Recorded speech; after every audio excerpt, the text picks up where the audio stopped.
Hello and welcome to the Science Fiction and Fantasy Marketing Podcast, the show where we help you establish your author brand, increase the size of your audience, and sell more books.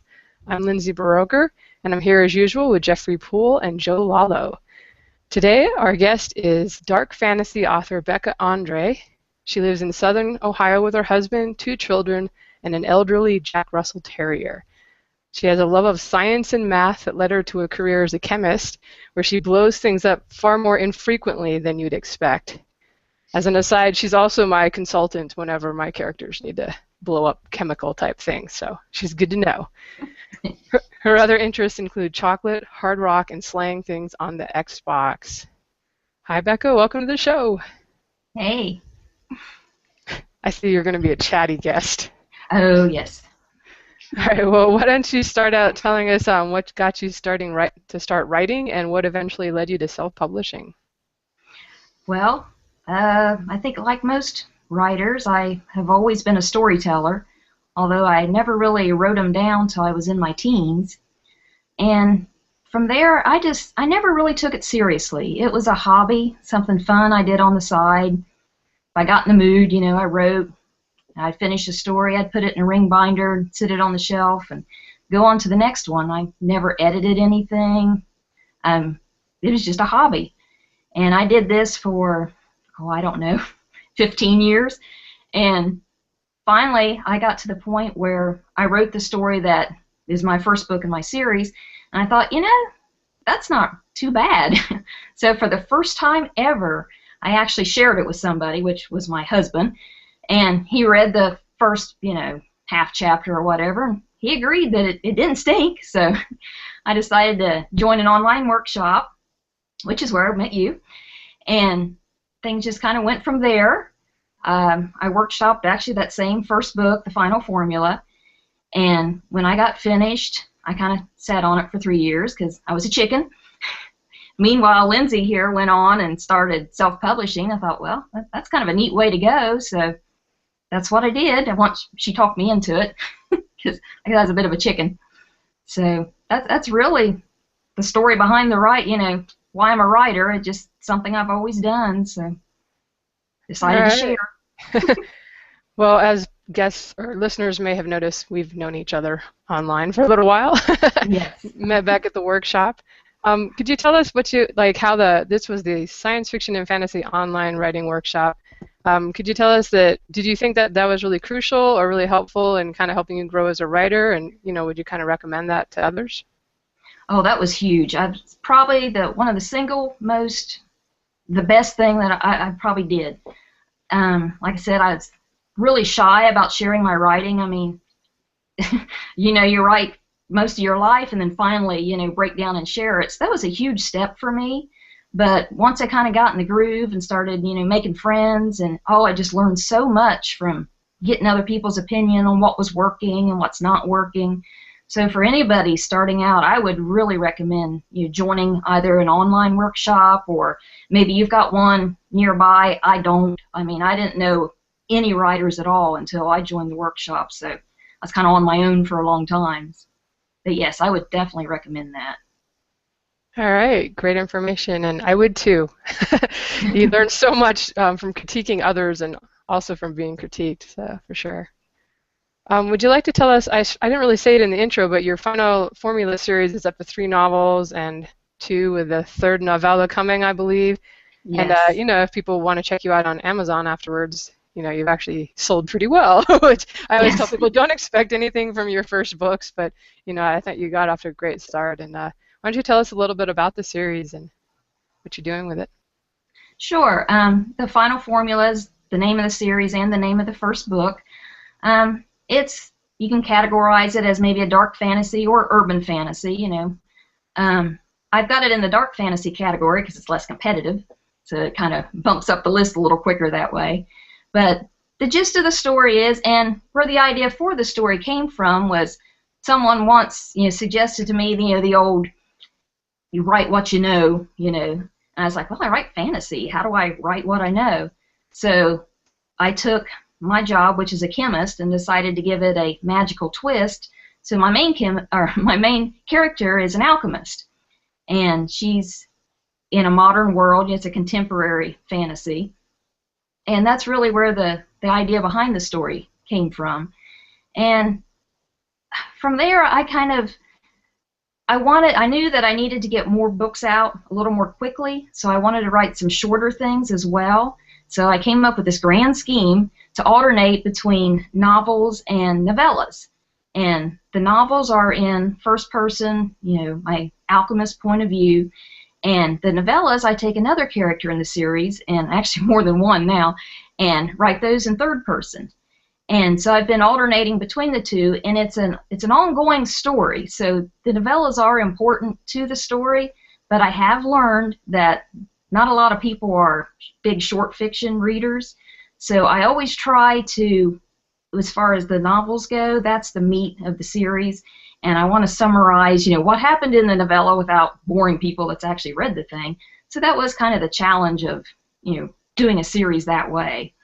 And like you said, I got off to a pretty good start. I made the first book 99 cents when I started off, and you plugged me on your Facebook page and kind of got the ball rolling. And then from there, it's just kind of, steadily, inch by inch, grown. Of course, big help was when I finally I had my website designed, and it took a little while to get that up and running. So I was a little bit slow starting my mailing list, but once I got that going, as I've heard most everywhere, that's a biggie. So with the release of my third novel here last month, I just sent out a newsletter to the fans, and that sucker just, shot right up the charts, sold really well. I sold more books in the first week than I sold in the first 3 months, for the first book. So it's been a lot of fun. Awesome. Well, we're going to ask you some more questions about the marketing stuff for sure. And I want to chat novellas a little bit too later, because I've done some in my series, and I don't think we've talked about it on the show before, so we might just talk a little bit about how to sell them and what to expect or not. But we're gonna kind of alternate. Each of us have like 3 or 4 questions, and then we have 2 topics, kind of writing, publishing kind of stuff maybe you did beforehand, and then later we'll talk more about the marketing. And I'm going to go ahead and hand you over to Joe for the first batch of questions. Okay. Hey. Okay. So you said you got a background in science and math, and you said that it actually led directly into, like, you sort of sculpted that into your novels. How much do you think your depth of knowledge in that field and your interest in that field has added to your books? Like, how do you think it improved your stories? I've had several comments in reviews or in emails from people who are also in the science field, and they've commented that, it's kind of clear that I know what I'm talking about, at least as far as that end of things go, So, yeah, I think it's really helped as far as making it more real. Pretty much it. Yeah. So you were interested in fantasy beforehand, and then you folded this into your fantasy writing, whereas a lot of people who are into science and math will instead go the sci-fi route. Right. Do you think you ever had it, like, at what point do you think you cross over from putting enough real science into your fantasy to just be considered sci-fi instead? Would that interest you in any way? I've always been a big fan of magic, the whole fantasy thing, and though I do enjoy sci-fi, it just doesn't grab me the way fantasy does, which I agree, that seems so strange being a scientist, and I'm interested in fantasy. I'm not as interested in sci-fi, but not to say that I may not someday. Interests are always evolving and changing, but yeah, I've always been a fantasy girl. Yeah, my background is in computer engineering. I'm computer engineering by training and IT by employment for the longest time, and I ended up in fantasy mostly as well. So seems like both halves of the brain get to have their say. Yeah, maybe you got to get away from the science a little bit. Yep. So you've got a solid series with a number of entries in it.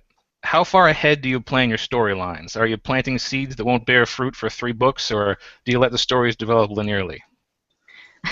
I am awful about this. I am a very seat-of-my-pants kind of writer. So, things will happen in a story, and a lot of times I'll just go with it.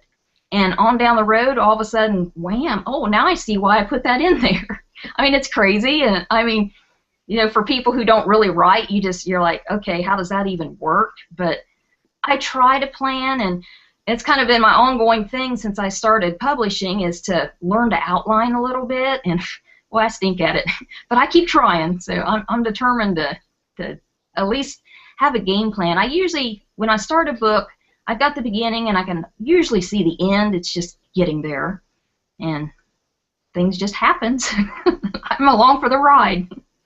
Yeah, I've found I'm one of them too. I found a lot of times, like, your skill as a writer is connecting points A and B, or rather points A and C, and hoping that B is interesting. Yes, exactly. I get one more question before I hand you off to Jeff. What do you feel is the most effective thing about writing a series? Do you like the idea that you're able to tell a sprawling story that crosses the novel boundary between books, or do you like the idea of having a continuous setting and the same set of characters to develop them more and more as things go? I think it's the characters for me. That's what drives my stories and what really interests me. I sometimes have to hunt around for the plot a little bit, but for me it's all about the characters, and I love to spend time with them, and I just can't help writing series. It just happens. When I finish a book, I'm already thinking about where we're going next. And if I finish a series, I'm thinking about, how to spin it off or something with another character, and it just happens for me. That's just the way I work. It's actually kind of difficult to write the shorter stuff because I tend to go on the long side. Yeah, I've got the same problem with length and also with series. I have attempted at least twice in the past to write something that was a one-off, and it read like a pilot episode of a TV show. So it seems like we've got a lot of the same strengths and weaknesses. Yes, yes. All right, I'm going to hand you off to Jeff now. He's got some more marketing questions. Okay. Publishing questions. Marketing, we're not there yet, but that's later. Oh. Okay, all right. I noticed you told me that. Okay, you're still employed as a chemist as well as doing the writing at the same time? Yes. Okay, Yep. so my question is, since I'm doing right now, I'm trying to go professional as a writer, but I'm still doing computer tech work as well, so go figure.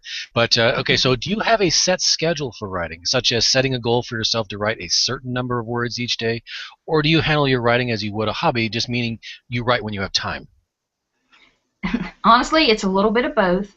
I set goals for myself. Usually it's more of a word count for the week as opposed to per day, because some days I have lots of free time and others none at all. Aside from the day job, I've also got 2 kids, so they're always involved in sporting events and whatnot. I'm always sitting on the sidelines with my laptop, trying to get some words in and trying not to watch, what they're doing, but that doesn't always work out. But yeah, it's, I try to set goals and have a plan, and I write them down and put the post-it notes, but things happen, life happens, so the time that I get's the time that I take. So if you don't mind me asking, how long does it typically take you to write like one of your full-length novels? If it rolls well, I don't get stumped on the scene or something like that, usually I can turn one out, I'd say a rough draft, in maybe 2.5 months, something like that. That's pretty good. Yeah, that's pretty good. All right, so my next question is you've already covered this a little bit, but do you find it easier to plot out every last detail in your book, or so you know what you'd like to cover, or do you write based off an outline, which sounds like you're trying to do, and that's pretty much the only way I can do it, is I kind of spell out, this is like the plot points I want to cover in each chapter. I want to make sure I hit them. It might be a stretch to hit them, but somehow I'll find out, I'll make a way work there. So it sounds like you do something similar? I try to. For me, it's more of an overview of the entire novel as opposed to scene by scene or chapter by chapter. Like I said, I'm just such a seat of my pants kind of writer. I've tried, but it just doesn't work for me. For my last full-length book, I sat down, spent 2 weeks, and tried to do at least a chapter by chapter, outline, and then I started writing. I got about 3 chapters into it and blew it out of the water. So it just seems like an exercise in futility for me. But I keep trying, because I really think if I can get me a game plan to start off with, I'll be able to write a little quicker. But we'll see. All right, so that leads me directly to my next question: is have you ever experienced bouts of writer's block? Meaning you've started, you really like how the story's flowing, it's really going good, and all of a sudden you're like, oh man, how am I supposed to make this? And I really want this to cover. I mean, how do I make that happen? Have you ever been stumped? Let me just put it that way. Oh yeah. It's always something silly too. I will write a scene that it really doesn't fit with what's going on or within the plot of this particular story, and it just takes me a while to see it. And maybe I'll sit and fuss with it for a week. I'll just keep rewriting it over, and finally I'll break through. But that drives me crazy. I feel like if I could just break through a little bit quicker, but it just doesn't always work. What do you typically do to overcome writer's block? I mean, do you have to like literally walk away from the computer, give yourself some time away so you can think about something else, or literally do you keep hammering at it till you finally figure out what'll make it work?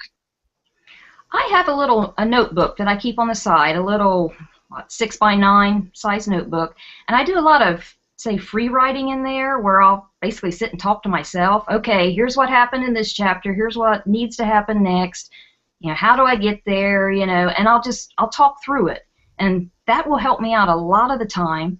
And then other times I just have to sit down and try the scene again, and try it from this angle, or maybe rearrange things. I had that in the last novel that I wrote. I had a couple scenes that were just out of order, and it just stumped me for the longest time. And finally, I figured out, oh, well, if this happens in this order, there we go, and there it went. So, yeah, it's just trial and error. Yeah, I hear that. All right, that was my questions. Lindsay, I'm going to pass it on over to you. All right, back to me again. I just say, for anybody that follows Becca on Twitter, you'll see how often she posts that she's like at a basketball game or a soccer match and working on the novel. Yes, so yes. She's definitely dedicated to getting those words in. To. Yeah, so I was kind of curious. You talked about why you actually chose dark fantasy over urban fantasy, because it's less competitive, which totally makes sense to me. And do you ever find that people expect like grimmer books? Because I've read your books, and there's definitely some snarkiness to our heroine, and now heroines, I guess, with the novellas, and heroes too. So do you ever have a trouble like with reader expectations? Do they mind the humor? Or? I haven't had any complaints yet, so it seems to work. But yeah, I agree. It's not as dark as it could be because of the humor, but that's me. So the humor just works itself in there. I can't help it. Yeah, I understand that slightly. A little bit. Those snarky characters, what can you do with them? Did you actually chose? I would definitely say that your covers looked like you went for that dark fantasy angle more than maybe just urban fantasy. Was that kind of your strategy way back when you did the first cover, was go for that category? Not really, no. I used Glendon over at Streetlight Graphics, and when I filled out the little form there to begin with, I gave a synopsis of what happens in the story, and that's just what he came up with. And I really think it fits the story. It fits the character, and then he just kind of kept the same look as the series progressed, and that's really how it turned out. I really didn't. That was really all him. So I gave him my synopsis, and that's what came out, and I liked it. So that's what we went with. Yeah, he was like, oh, necromancer, zombies, yes, Yes. dark fantasy. Yes. Well, I definitely recommend people, of course, check out your books, but also look at the covers too, because I think you really nailed that dark fantasy look, and they're really well branded novellas and novels. So I think that really helps when, like I remember you went perma-free with your first book and just had huge numbers of downloads, and you were like really up there for a long time. Most people fall off pretty quickly even with the free stuff. So I think covers for sure helped. Oh, definitely, yes. Yep, I'm really happy with them. All right, I teased you earlier with the novella stuff.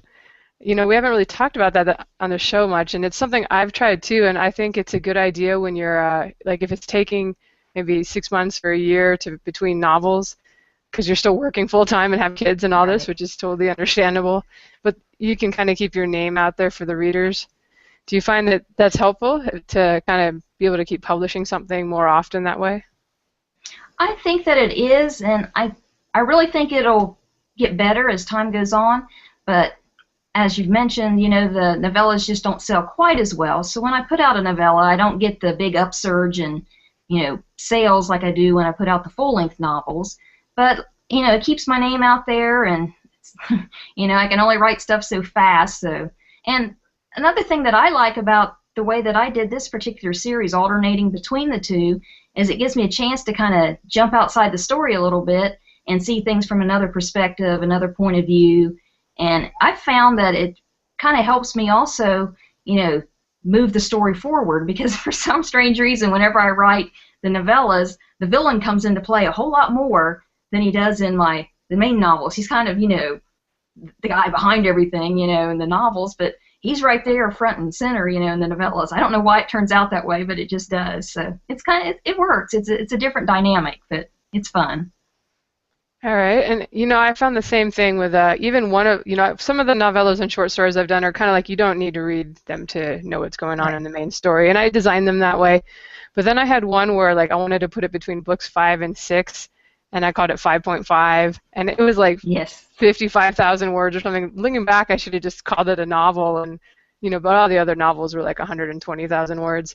But I am surprised how many people do not pick that one up compared to the other ones, and I think it's $2.99 for 55,000 words, and I did a poor job with the branding, unlike you. For a while there, I was just publishing so quickly that I was trying to just go cheap sometimes with the cover art and be like, hey, can you do this on the side for me? And yes. So someday when I redo those covers, I'm going to try and make that novella look more like a book. But have you tried anything like when you published book 3, did you say anything like, hey, and if you haven't checked out these 2 novellas, maybe you want to do that?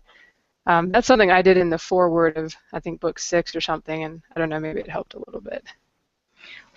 What I did do before I released the 3rd book was I put the previous novella on sale. It's usually at $2.99, and I knocked it down to 99 cents and sent out the newsletter and posted it everywhere. And I think that really helped. And I left it there until the new book came out before I moved it back to its original price. So I think that helped people, pick it up, that sort of thing. Maybe even read it. So. But it's something else I noticed. I also, even after the price went back to normal, it had a lot more sales. I think people were reading the 3rd book and getting a hint as to, hey, something happened in that novella, and then they went back and read it. So I think it's kind of reverse order, but it did eventually sell. And something else, this last month, I added excerpts for the next book into all of my stuff that's out there right now, so that at the end of each novel, there's an excerpt for that next novella. So I'll have to wait and see, because, I can't really tell if it's working just yet because it's brand new. I just uploaded them, like 3 weeks ago. But I'm curious to see if that really helps me move some more in the novellas. Yeah, that sounds like a good idea for sure. I've found that there's your fans that will read everything, absolutely everything with these characters, but then you've got other people that do seem to just prefer the novels. And yes. It's funny because I listened to another podcast where one of the guys is always saying the future is short fiction. People are reading on their phones. It's all, everything in the future is going to be like 30,000 words or less. And I'm like, boy, not in science fiction and fantasy. Readers want big books. No. And even when I've had big ones published, it's like, at the end of it, it's too short. I read it in a day. Like, exactly. Pages. Yes. All right. Just before I move on to the guys again, how have you tried with pricing on the novellas? Like, are you doing $2.99, or you said 99 cents sometimes? Well, the first novella is only 20,000 words, so that one's always 99 cents. But the second one is 43,000 words, and I got it at $2.99 most of the time, but once in a while we'll knock it down to 99 cents, run a little sale on it.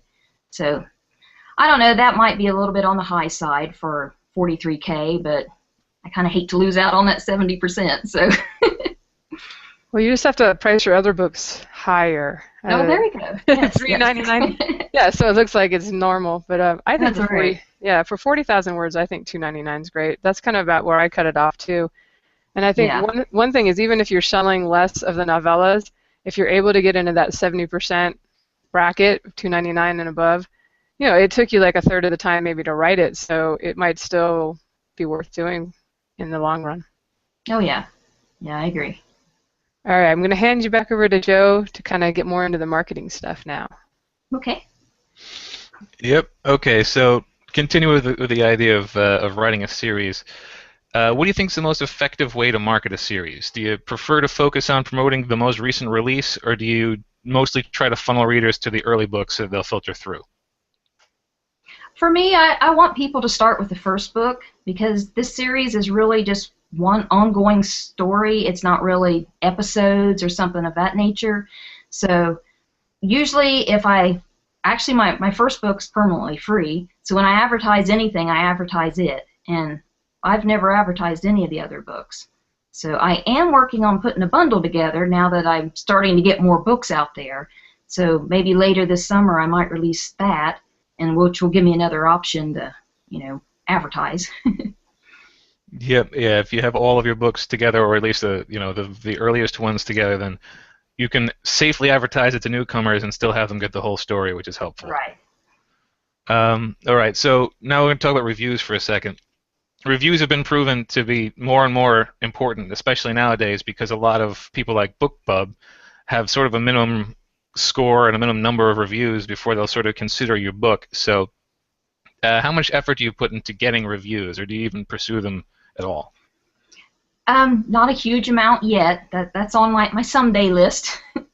I want to do the where you offer people the copies for review, but right now I need folks to buy the book so that I get the visibility on the list, that kind of thing. I've only even though I've got, you could say, 5 books out there, this third one that I just released last month is the third full-length novel. So in essence, it is my third book. So I'm just now getting to the point where I had a couple people this last time that offered, hey, I'll be glad to, do a review for you. Oh, sure, here's a copy. So I plan to do more of that as we go along, but maybe with the next novel.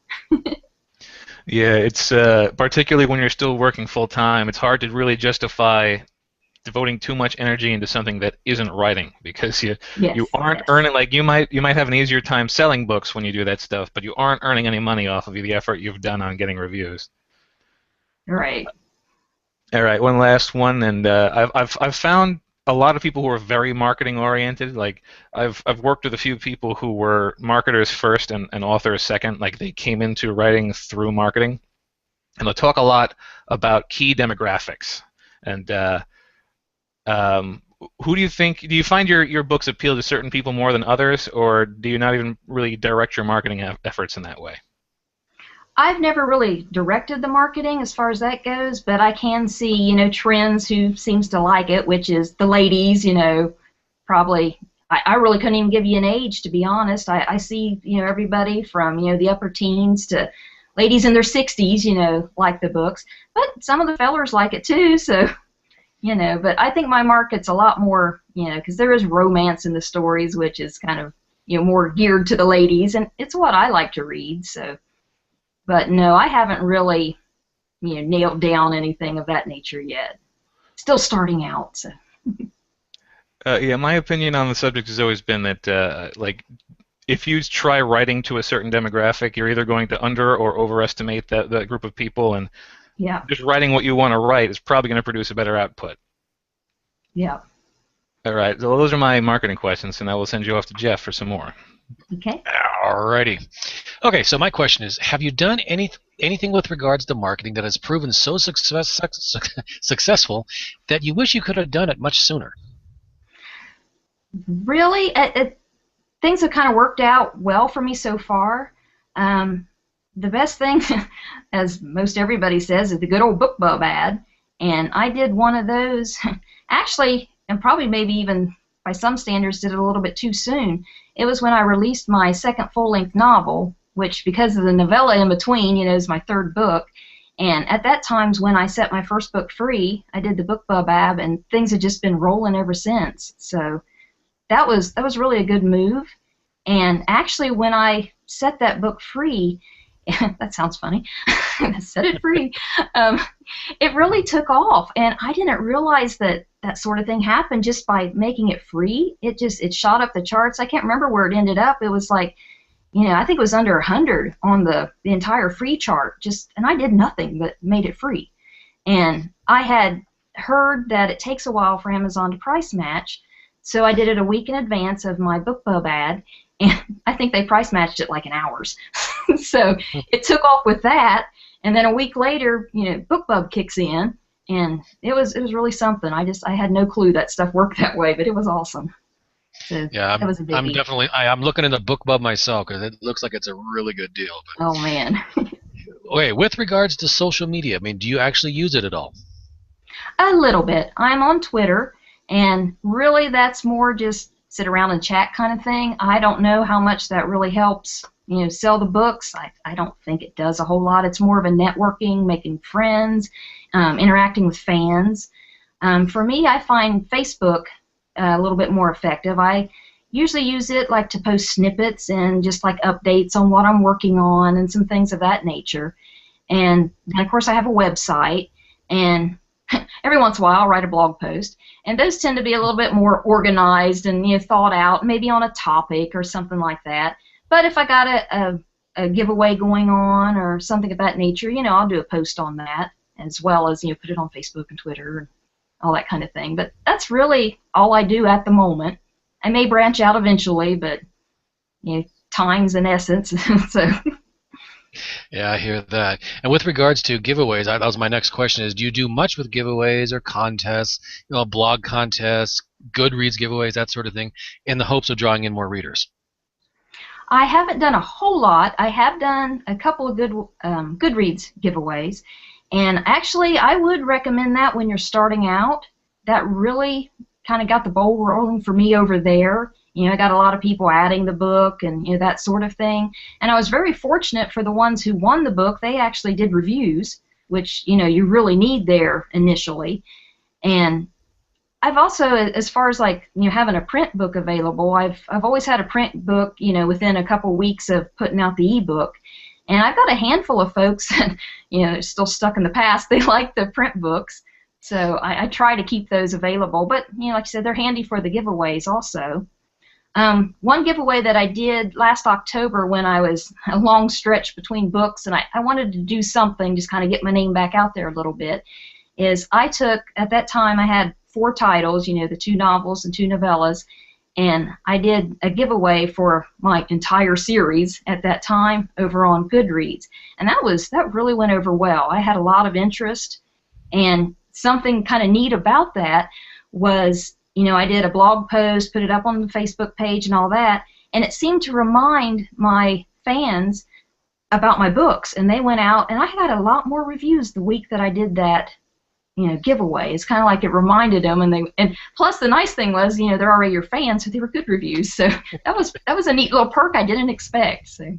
Yeah, I did something similar where I talk to the fans all the time on Facebook, and I told them that if you can get this particular page up to a certain amount of likes, I will set at the time all 3 of my Backing Chronicles books, and I will create a Goodreads giveaway for all 3. So one lucky person's going to get assigned copies of all 3, and that was a good way to get people talking about it. They were like pushing all their people, like, man, this guy will give away 3 books as soon as he gets to X amount of likes. So go press the like button. I even saw an upsurge of sales there because people were like, oh, who is this guy? Anyways, let's go check him out, sort of thing. So it worked out well. So that'd be my advice too. Is if you're just getting started out there, is look up Goodreads. Identify yourself as an author, claim your stories there, and then is the giveaways free. You get to choose how many copies you want. Which countries you want to give them to, and I would recommend stick to your own country at first, unless you want to get dinged with the shipping charge, because yes. Wow, that gets really expensive really quick. Because it's cool to be able to say that, oh yeah, people in the U.S. and Canada and the UK and Australia, and it's all cool to see that in print. But as soon as you realize you've got to go down to the shipping store and say, I've got to get this to Australia, and they went ka-ching, beautiful, fill this out, and we'll take your money. I'm like, but it's definitely a good thing to actually handle there. So, all right, I will pass you all over to Lindsay now. So take it away, Lindsay. All right, just a few more questions out. We didn't mention that Becca's up very late. She gets up super early for her job, so I felt really bad about asking you to come on at 9. She sends me emails at like 3 a.m. and then I realize it's like 3 a.m. your time. Sometimes you're up at like, I don't know, crazy hours. But I like the idea of doing a Goodreads giveaway between books. I haven't done one for quite a while, and yeah, I'm sure the readers might like that and might get some readers. There you go. One thing you mentioned earlier that I kind of want to ask you about is you made your first book 99 cents right away, right? It was you didn't even have the second one or novella ready to go. It's always been 99 cents until it was free, and that's always been free. Yeah, I know a lot of authors, especially with their first book, will think, oh, I don't want to just give it away at that price. Do you feel that that really helped out and is worth it to get the readers for later in the series? I think so. Of course, I don't know for certain because it's always been 99 cents, but it's sold well from the beginning, so I think that worked. I heard a lot of people, like some of the early reviews, of course, I've never heard of you before, but hey, it's only 99 cents, so I'll take a chance. So I think it helped. I really do. Yeah, I've definitely had people where like I've recommended you or Kendra or somebody who's like a beta reader and I've actually read the book. Just FYI for any listeners, I only recommend books I've actually read on my Facebook page. I'm kind of a slow reader these days, so.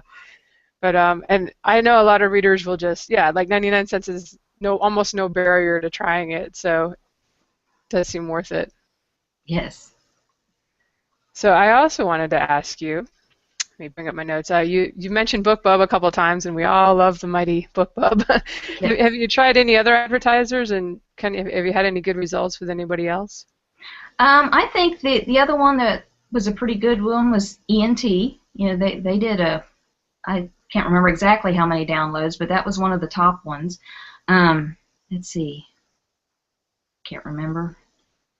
I don't think there was really any others that really shot it up. Maybe you get fortunate and get maybe a 300 download day, but most of them were, a lot less than that.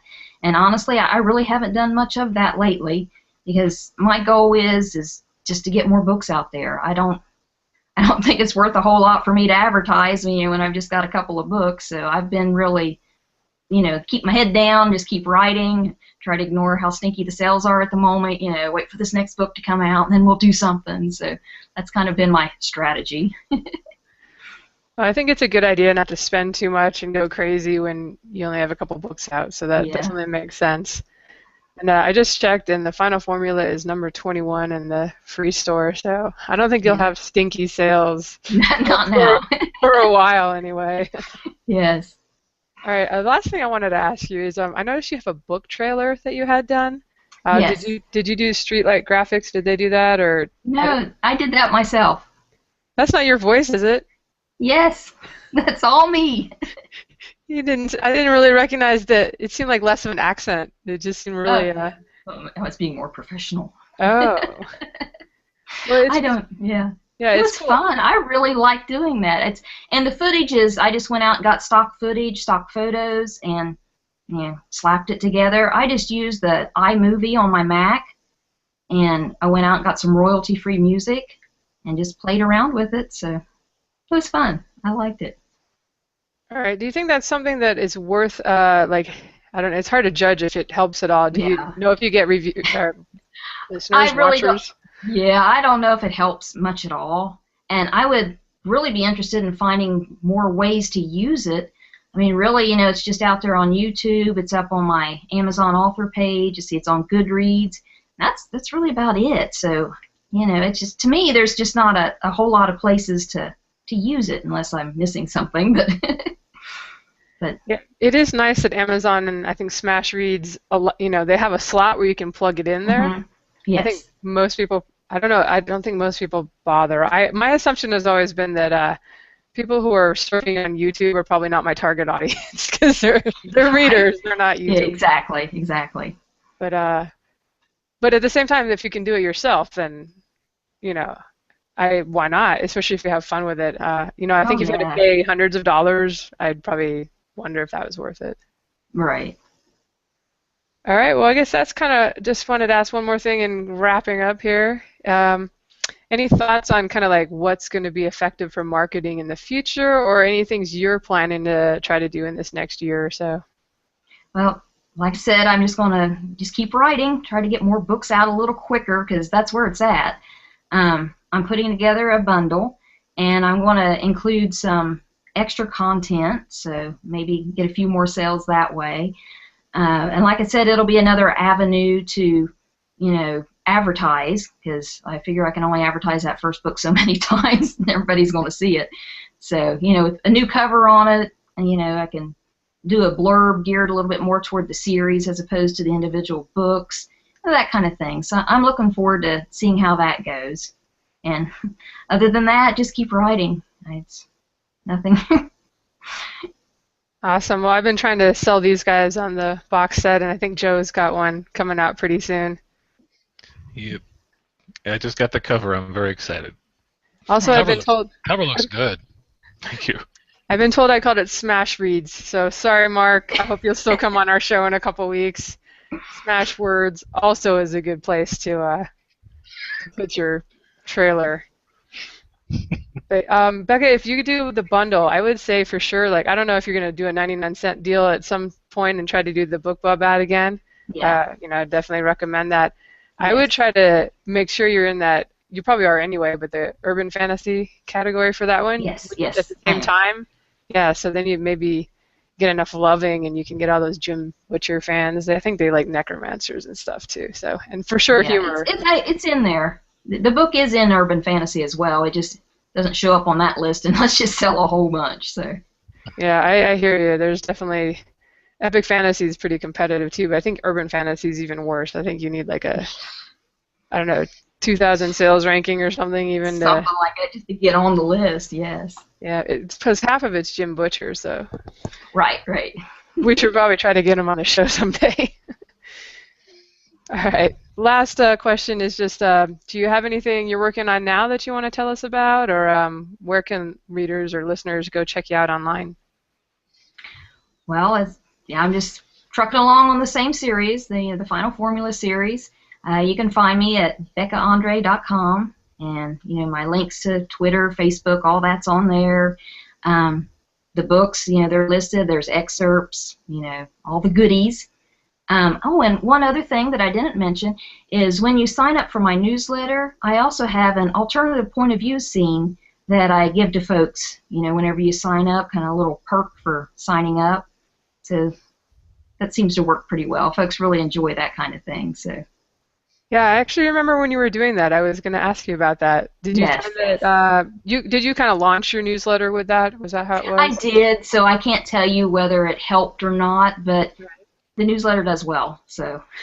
That's good. Do you mention that in the backs of the books that if they Yes, sign I up do. to that? Yes, All I right. have an afterword in every book, and encourages folks to leave a review, sign up for the newsletter, and when you do, you get an alternative point of view scene from one of the novels. So I leave it kind of open in case I do change the scene someday. So. All right. Well, I think that's about all we've got to ask you, and thank you so much for staying up late and not falling asleep on us. Yes. And everyone that's out there, go check out the Final Formula. It's still free, so Yes. loss. All right. Thank you. All right, thanks for chatting with us. Yes, thanks for having me. So long. Bye-bye. Bye.